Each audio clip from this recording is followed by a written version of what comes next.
20 years ago in DeKalb, Illinois, she was a too tall little girl with a mole on her face. I was not like voted most beautiful or homecoming queen, or I wasn't a cheerleader or any of those things. She still has that mole, but now it's just another part of what may well be the most recognizable face in the world. Cindy's a monster! And she's taken modeling to new limits. No limits. She's kind of pushed the envelope for our industry, certainly. And yet not even Cindy Crawford gets a life free from pain and loss. Her little brother died. Her parents' marriage broke up, and so did her first marriage to Richard Gere. I had to realize that just because you love someone, it doesn't mean that you can live happily ever after. But Cindy hasn't given up on the fairy tale. On May 29th, 1998, she married nightclub owner Randy Gerber in a secret ceremony in the Bahamas.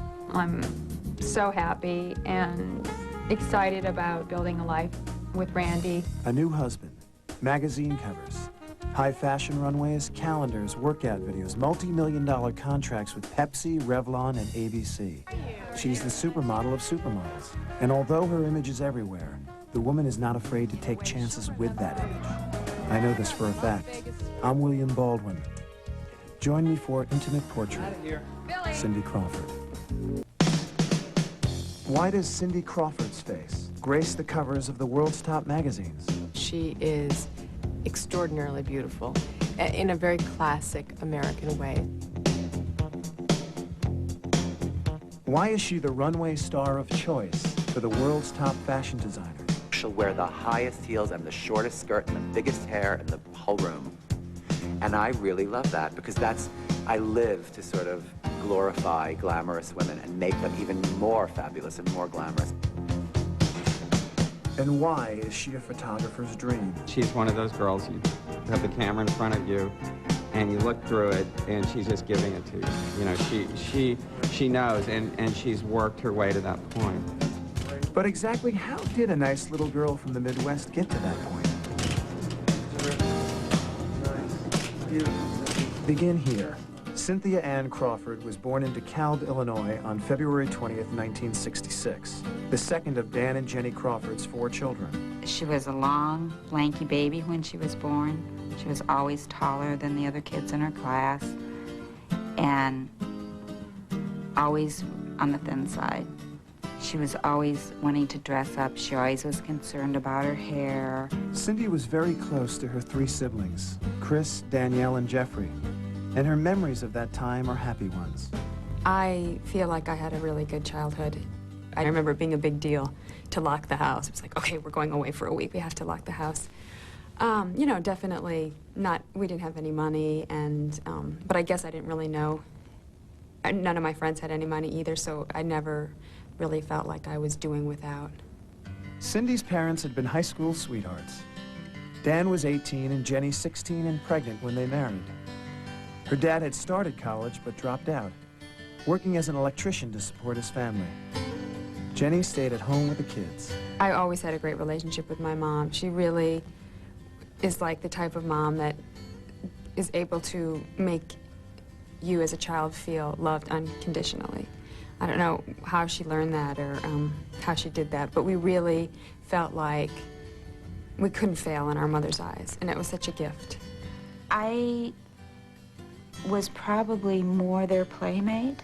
I was home all the time with the kids, and I was young. It was like the all-American dream, I think. I had beautiful daughters.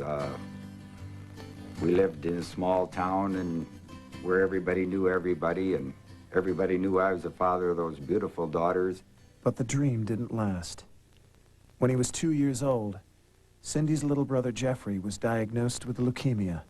He was sick about 1.5 years, and because with leukemia you go in and out of remission, and what happens is, like, he would be really sick, and then all of a sudden he would be fine, like a normal kid. His hair would grow back, albeit a different color or a different texture, and he would be fine, and then he'd get sick again. And at Christmas time, Jeff had gotten very ill. He had finished up some chemotherapy. He had lost a lot of weight.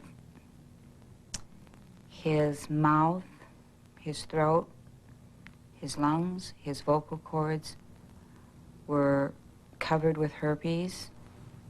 so he couldn't swallow. He almost couldn't talk. The vocal cords were so scarred over that his voice was almost gone. And he, you know, his physical appearance was that everybody knew that he was not well. She walked into his room one day when he was maybe a month before he died, and he was sitting at his little table, and she said, "What are you doing?" He said, "Well, I'm praying." And she said, "Well, what are you praying for?" And he said, "So that when I die, you're going to be okay." So he really got to say his goodbyes to basically my mother, and you know, wasn't afraid. On January 3rd, 1975, only weeks before his 4th birthday, Jeffrey Crawford died. We weren't home, but I remember the phone ringing at my grandparents' house in the middle of the night, and no one woke us up. But I remember that sound, and then we went back to sleep. And then, like, my grandma got us up early, and we're all sitting at her kitchen table, and my parents walk in, like at 6:30 or 7 in the morning, without my brother. And it was like, no one said anything, but it was like this sound just kind of erupted from everybody. And it was, why are we starting with this? It was brutal. And thank God, like, my whole family was there, my grandparents, and it just so happened an aunt and uncle were in town. And everyone just, like, I remember as a kid getting passed from lap to lap. It's like the adults needed us as much as we needed them. And then, you know, the next few days were a blur, and went to the funeral, and then you try to go on. I don't know. I think we're all lucky that we're half normal today, because that's a tough thing to lose for myself, a son, for them, a brother. I don't think they intended on having 4 kids, but my dad wanted a son, so they had 4. So when my brother died, my sisters and I think, without really ever talking about it, all felt like it should have been one of us. Like, why couldn't it have been, like, Dad wouldn't have been so hurt if one of the girls would die. Like, we were expendable in some way. You know, you're a kid, you put these things through your head. And that's when Cindy began to push herself really hard in school. We all really tried to excel in what we did so that our dad got to have, like, that proud father thing that you would have with a son that's different than you would have with girls, but we were trying to fill that void in his life. Right from the beginning, we were told that she was very bright. They talked about maybe, you know, skipping a grade, and we didn't go for that. I worked with her on her homework, or at least until she was in 6th grade, and then I think she surpassed me in her knowledge. I think one of the unique things that our dad did was he was very different in what he gave us than what our mother gave us. Like, he kind of isolated in each one of us the thing that we were good at. My older sister was like the athletic one, and so he really helped her with sports. And then I was the student, so he really encouraged me. He was the one who, like, made me a bet that I would be couldn't get straight A's all through high school. See, I had this system with the kids that I paid them, I think it was $2 an A, $1 a B. They didn't get anything for C's and deducts for D's. I think Cindy was still in junior high, and I was tired of paying for straight A's. I said, I'll make a deal with you. I said, at the end of high school, if you have all A's, I'll give you $250, but I won't give you anything in between, and if you don't, you get nothing.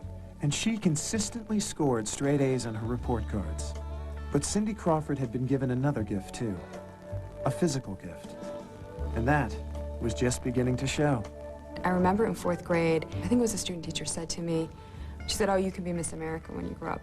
And I think that was the first time that it was someone not related to me saying that I maybe looked different or special or whatever. You know, here she was, 6 inches taller than anybody else, and straight A's, and so I don't think that she felt like pretty like some junior high girls feel pretty. I think in a way she felt a little bit out of sync with everyone else at times. But if she felt awkward in high school, she was finding herself in other ways. It was a time where really I felt like I first experienced independence because I started working and I had my own money and I got, you know, was driving and had a car and that kind of stuff. And what kind of summer work was the future supermodel doing? She was picking corn, of course. And my mom would hose us off before we were allowed to come into the house after work, because we were filled with bugs and dirt. I mean, it was really not glamorous, but it was great because I learned that I could make my own money, and I learned the value of a dollar and of a hard-earned dollar. And now she would have to learn another kind of lesson. Cindy was still in high school when her parents' marriage ended. It came as a total shock that my parents were going to get divorced. I was going to check into the hospital in a couple days for a hysterectomy. I knew I was going to be home for about 6 weeks afterwards. And I will never forget, I said, let's go outside. I want to talk to you about some things. And I didn't want the girls right there because of the surgery thing. And I said, while I'm home, I would love to paint the house. And we're sort of walking around the house. And he said, I'll give you the money, but when you get home from the hospital, I won't be here. Oh, my mom made him tell us.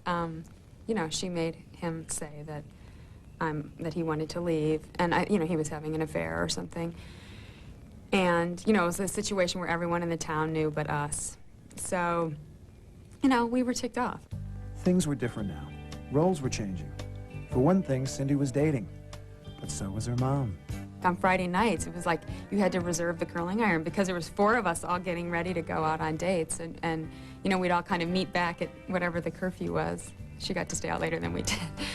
And while Cindy was having a good time with Bill Cordes, her high school sweetheart, her life was about to change again, big time. There was a local photographer who worked for the paper, and in DeKalb, like the one photographer covered everything from, you know, if there was a fire to high school basketball games, parades, all that. And he came up to me and asked if he could do some pictures of me. They were published like in the local college paper. Suddenly people were saying, Cindy, you should be a model. I took off work one day, and her and I drove into Chicago, stopped at a phone booth. I think we tore the yellow pages out of modeling agencies and literally went around the city up into these offices. The first one I went to, they're like, well, we don't know, and you have that mole on your face, and you know, maybe you should think about getting that removed, but we'll do some test photos of you.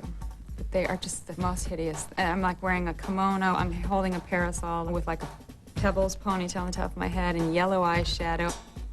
So new test photos were taken. Suddenly, Cindy Crawford had a job offer, a modeling job offer. My first job was a bra ad for Marshall Fields, and I had to decide, like right then at 16 or 17, was I going to do underwear, you know, and it was $150 because it was double time. You got $75 an hour, but since it's lingerie, you got ×2, so I got $150 for an hour work. And so I was like, well, you know, it beats picking corn, I know that much. And I did it, and it ran in the Chicago Tribune, and I came into school that day, and it was like glued all over the walls of my high school. But I just kept saying, yeah, you have no idea how much money I made for that. That bra and panty ad led to more work and more money. During her senior year, she crammed all her classes into the morning, then drove to Chicago to model. Still, she continued to set tough goals for herself in school. It would have been very easy for her to have still gotten A's and have been a lesser student. She wouldn't allow that to happen. I can sincerely say that there was never a time when she didn't just stun me with the quality of her work. And so it wasn't surprising that, when she graduated in June of 1984, Cindy Crawford was class valedictorian. 4 years of straight A's. She'd won the bet with her father. She also won an academic scholarship to study chemical engineering at Northwestern University. I didn't actually have any idea what chemical engineering was, but they told me I had to pick some field of engineering because they needed women. So while her boyfriend went off to Arizona to college, Cindy headed for Chicago. But after only 1 semester at Northwestern, she decided that she had to make a choice. And I realized, not easily, though, I mean, it was a hard decision to come to, that I couldn't, modeling would not wait, whereas realistically, you can go back to school. She asked me if she could talk to me, and I said, sure. And I tried very philosophically to sit back and listen to her and let her talk it out. And she finally asked me what my recommendation was. And I said, well, by all means, stay in college. It may have been the single worst piece of advice that anyone has ever given in the history of mankind. When Intimate Portrait returns, Cindy Crawford hits the big time, fast. In the spring of 1985, Cindy Crawford left Northwestern University to become a full-time model, working mostly with Chicago's premier fashion photographer, Victor Skrybneski. And I learned so much from him in terms of being professional, in terms of really how to understand that as a model, your job is to make clothes look good. It's not about you. It's about selling the product, whatever it is. Makeup artist Sonia Kashuk worked with Cindy in Chicago. Even in those early days, Cindy had an understanding of herself and her body. It's very rare to see a young girl come in that has an understanding of her body and knows, like, if I put this hand here, it's going to give me this kind of shape. If I put my hip this way, it's going to give this kind of shape. I was modeling in Chicago about 2 full years, and really, I loved it. I was quite happy. I mean, it was great. I was making $1,000 a day, which was, you know, more money than I ever thought I could spend. But Cindy wanted more, and more was being offered. Elite, a top modeling agency, wanted her in New York. And I was very scared. And Victor Skrybneski did not want me to leave. And he kind of told me that he was the only one that could take a good picture of me. And I would be a fool to leave. And if I did leave, he would never work with me again. Victor and Cindy had not spoken since the day she left Chicago in 1986. In New York, Cindy shared an apartment with her friend Sonia, who had moved there a month earlier. You know, it's very difficult when you kind of like, you don't really know New York, you don't know anybody. And she and I really like made it through. We like kind of bonded together. I think it made it easier for both of us to have like a Midwestern soulmate in this big apple. Cindy was 20 years old, and her agency was pushing her hard, which was okay with a girl who had always pushed herself pretty hard. A lot of times when you're 15 or 16, a young model, they'll ship you off to Europe for 2 or 3 years to get experience and get tear sheets. And then you come to New York and you start, you know, they start pushing you. But I was too old for them to do that, so they realized it's like, it's got to happen fast for this girl. Elite dubbed Cindy Baby Gia, after Gia Carangi, a brunette model who was extremely popular in the early 80s. But Gia had died of AIDS. And they called, like, all the photographers that had loved Gia to say, we've got baby Gia here. And that's how they got me in to see Scavullo and Avedon and these people who they would never have seen as green as I was, even though I'd been modeling in Chicago. So only months after moving to New York, Cindy was photographed for her first Vogue cover.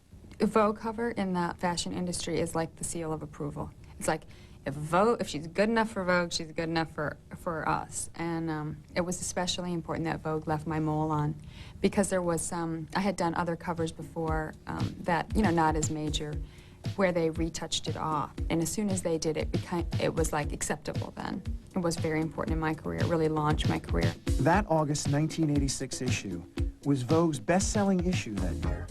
More covers followed, many more. In fact, in her first year and a half in New York City, Cindy Crawford's face was on the cover of 50 magazines. In modeling, it's so simple. If you're really beautiful, you become really successful.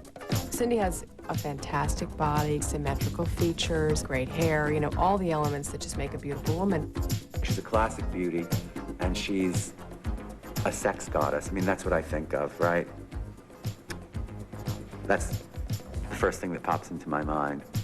I was in the right time, in the right place. Every few years, the modeling industry, like, they have to define what the new look is. And they had just come from that blonde hair, blue-eyed thing, and they were now ready for still all-American looking, but slightly more exotic, and voluptuous bodies and sporty, athletic, you know, like real active kind of women.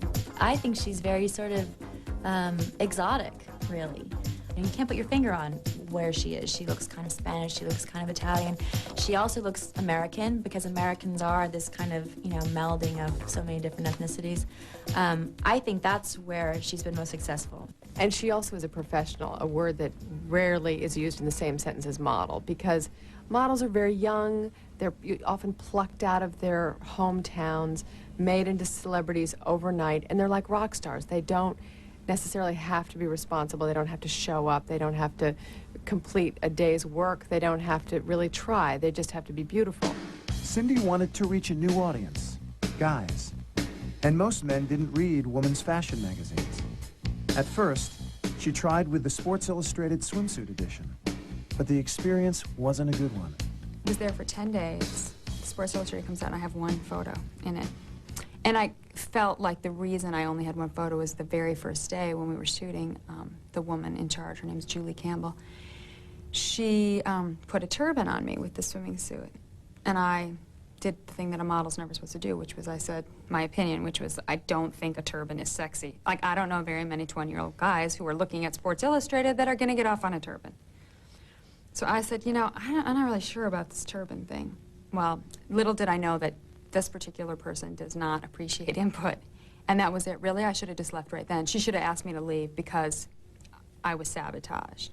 But there was still another way that Cindy could reach the male population. The call came from my agency. And, you know, they said Playboy's interested. But the main thing was that Herb Ritz, a photographer that I had worked with in the past and is a friend and had great experience with, and he's obviously one of the most respected photographers, he would shoot it. Between Cindy and myself, there was a trust. I think that's the key word in dealing with anyone, really. If I'm shooting actors or musicians or models, it's building a trust. And especially for something like Playboy, she knew that I was on the same wavelength as she was. My attitude normally is why not? And I really couldn't think of a good reason why not other than what my parents would say. And I talked it over with them. I wasn't too happy. And her and I had a discussion about it, and she told me that she thought it was a good move, and she was going to do it anyway, so I said, oh, okay. Herb and Cindy shot the pictures on the black sand beaches of Hawaii. And it's kind of anti the normal Playboy kind of photos, obviously. They're more modern, and you feel the heart of the woman. And she loved it. You know, I remember they did so much publicity on that whole thing. You know, it wasn't a bad career move at all. In fact, Cindy's career moved to a new plane. The term supermodel may first have been used in Milan, Italy, when Cindy Crawford, Christy Turlington, Naomi Campbell, and Linda Evangelista all hit the same runway in the same show. The designer who pulled this off was Gianni Versace. Versace wanted his girls from the ads and like the editorial girls that were on the cover of Vogue and stuff to be in his show. And he paid you a fortune to do his show and no one else's show.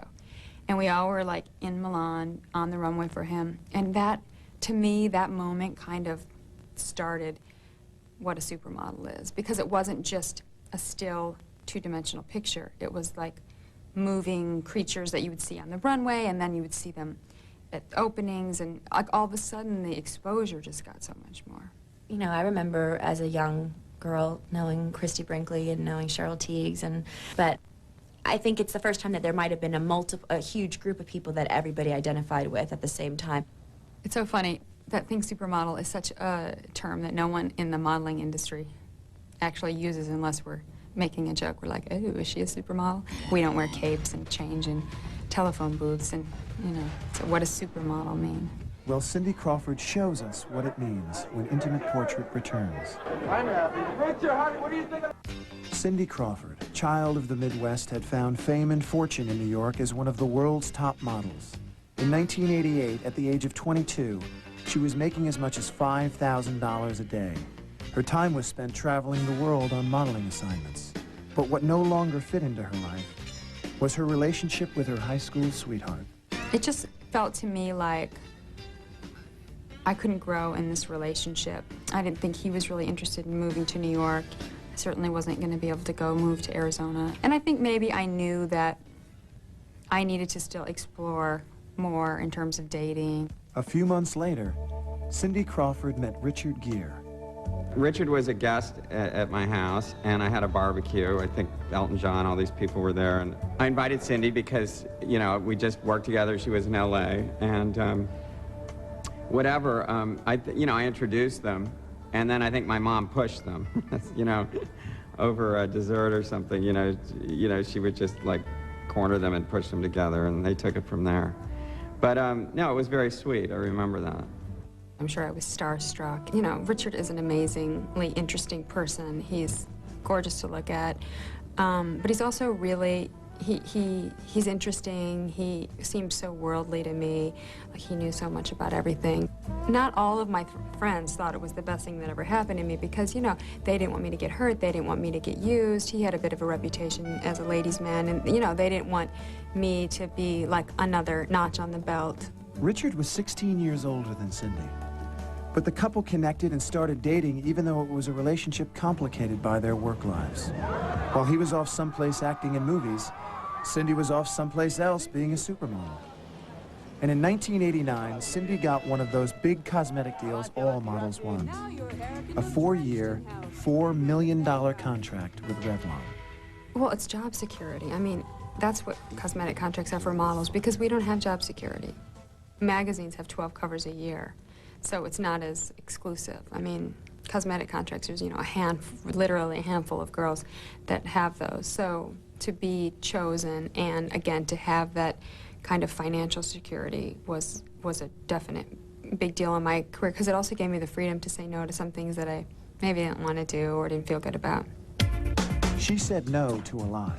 But when MTV came calling, wanting Cindy to host House of Style, she said yes. Welcome to House of Style. I'm Cindy Crawford. It was great to be able to talk and add another dimension to, you know, what I had been doing with just straight modeling. Well, here I am in Big Sur, California, and I'm here shooting a new ad campaign for Isaac Mizrahi's second line called Isaac.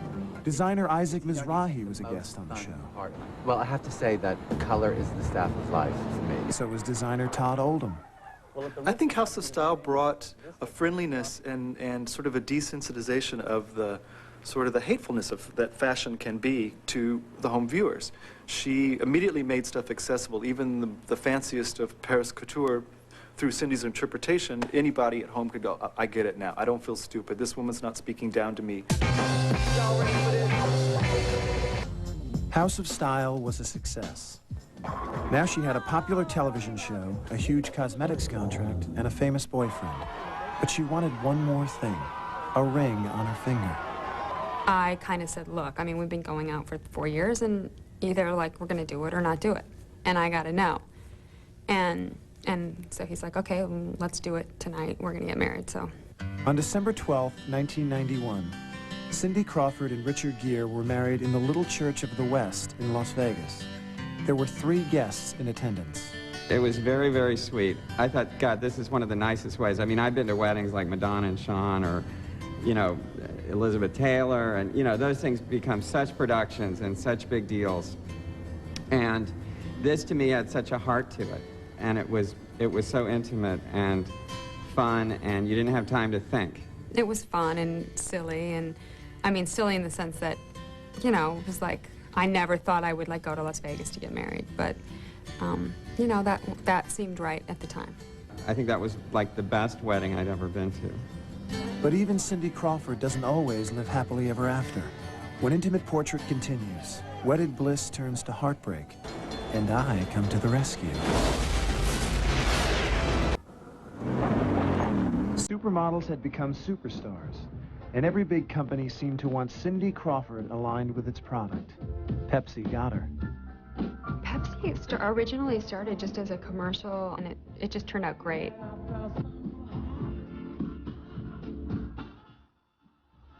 They kind of used the success of that commercial to say, hey, you know, you guys should really do something on a more permanent basis with Cindy. So we signed a deal. For me, it was like, it's a great product to be aligned with, like Revlon. They're like very American. Like, there's nothing controversial about Revlon or Pepsi. Is that a great new Pepsi can or what? Half the women in America wanted to look like her. But to look like Cindy Crawford takes more than beauty. It takes work, even for Cindy. A lot of people, they see that retouched perfect image of me on a magazine cover, or they see, you know, even this right now. I mean, as you know, we fiddled with the lighting for 15 minutes, and, you know, I have a makeup artist here, that if I do have bags under my eyes or a zit or whatever, hopefully you're not seeing it right now. And I think that when you say that people want to look like Cindy Crawford, I always go, yeah, me too. I wish I woke up in the morning and looked like Cindy Crawford. I don't.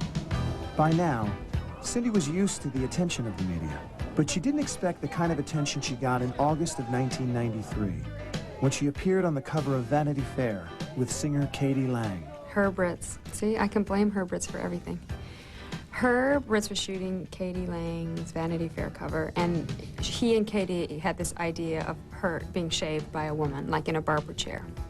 And they called me, basically in as the accessory, you know. It was so funny because she just went for it. And at one point, we lowered the barber chair back, and Katie's kind of back like this with the shaving cream on her, and Cindy is just right in her face, just crawled up on the chair, really sexy. I could see through the shaving cream Katie blushing. It was so fun. It was like a twisted Norman Rockwell, you know, kind of painting. When the magazine hit the newsstands, the tabloids had a field day. Just because she's gay, people were assuming that we were having an affair, or that I was gay, because I was in a picture with her.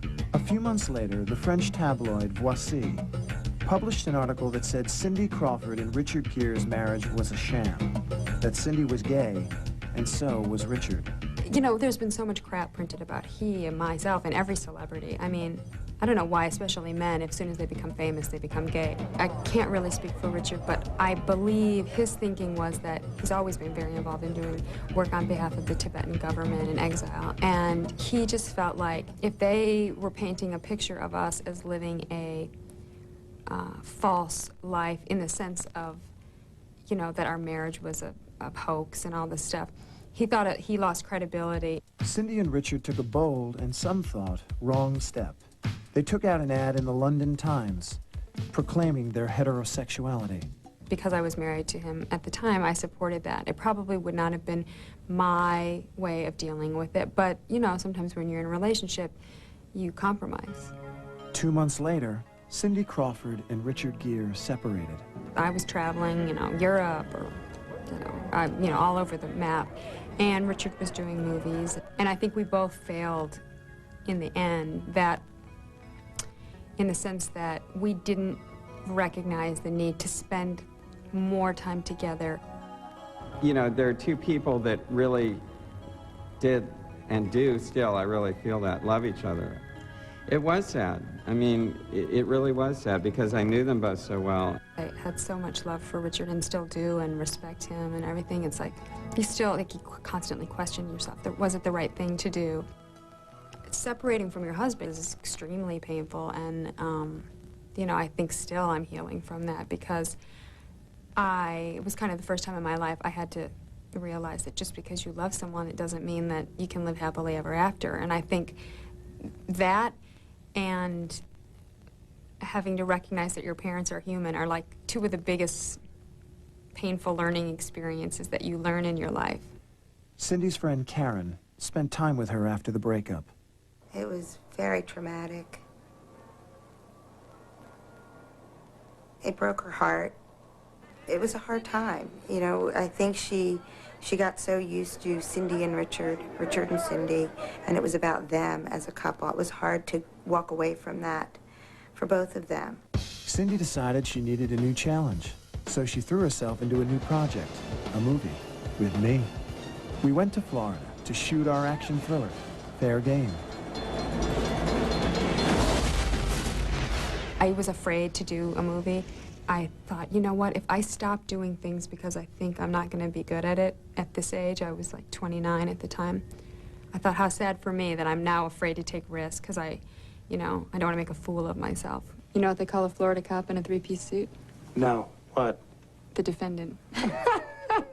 I've worked a lot of times with first-time actors, and this was, you know, a first-time actor with cherry on top, you know? It was Cindy, who is already a celebrity, you know, a celebrity, a much bigger celebrity than I was. We had a great time. That love scene, I want to brag, that love scene took 3 days to shoot.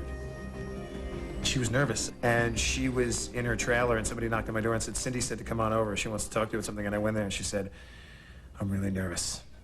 Here we go, babe. Here's to take the edge off. And we downed a couple of shots tequila together, which was fun. It was a very, you know, celebratory atmosphere. You know, I went into it with totally open eyes, knowing that I was going to get slaughtered in the press, or, you know, probably would. But, you know, because it was Billy Baldwin, I'd known Billy for 10 years. He actually modeled for a very brief time, and we'd done a trip together to Hawaii, and we'd kind of remained friends. I thought I would have fun with him. Whatever problems that film had nothing to do with Cindy's participation or my participation or at all. Wherever the problems were was because of the director. And I have no problem saying that. You know, he would know that. It was the first thing I'd done professionally that was not successful. And it was more than not successful. It was, you know, I got crucified. Ladies and gentlemen, meet George. Cindy got better reviews when John Kennedy Jr. asked her to play the part of George Washington. On the cover of the first issue of his new political magazine, George. We had this outfit made for her, sewn on her almost. She just had the attitude. You know, it's so fun to give her something else to do, like I'm saying, instead of, you know, the normal fare. You know, okay, Cindy, you're George Washington today. You know, that's more fun, you know. And she got into it. Cindy also was featured inside the magazine in a conversation with Isaac Mizrahi about fashion and politics. That was one of the most glamorous afternoons I've ever spent in my life. There I was in this room with Cindy and John Kennedy Jr. and, you know, like, it was something, I just felt like the room was going to explode. And I kept hoping that maybe something would go on between them. This is before he was married, actually.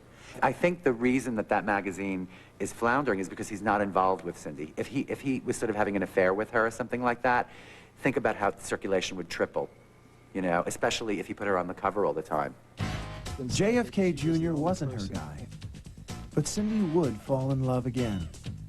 When Intimate Portrait returns, Cindy Crawford kicks butt. That's good. Cindy Crawford may own the most recognizable face in the world, and she may earn more than $6 million a year. But she has never taken her fame for granted. And if she seems more real than some of the other supermodels, it's only because she is. And she lends her name and her face and her time to help others, such as kids who are as sick as her own little brother Jeffrey once was. Former tennis pro Andrea Jaeger runs a camp for kids with cancer. She came out to Aspen, participated in things that all the kids were doing. It wasn't like, oh, I'm here to sign a few autographs, take a few pictures, and take off. I remember her sitting down with each and every one and asking them questions. And these kids, you know, they sat there and go, wait a minute, she cares about me. She wants to know something. And it was so real. It was something that you could actually feel. These kids, they'd straighten up in their chairs and they'd get this big smile on their face. And they walked away saying, you know what, I'm someone special. She wanted to talk to me. I do as much of that as I can. And yeah, it makes me feel like I'm able to use some of the celebrity and fame to do something positive.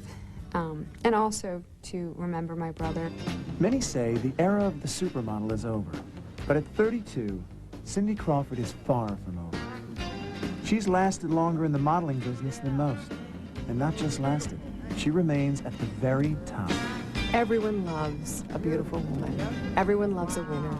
And just to top it off, she's nice and she's professional, and it's this extraordinary combination of traits that are rarely found in human nature that she possesses, and then she's maximized on them.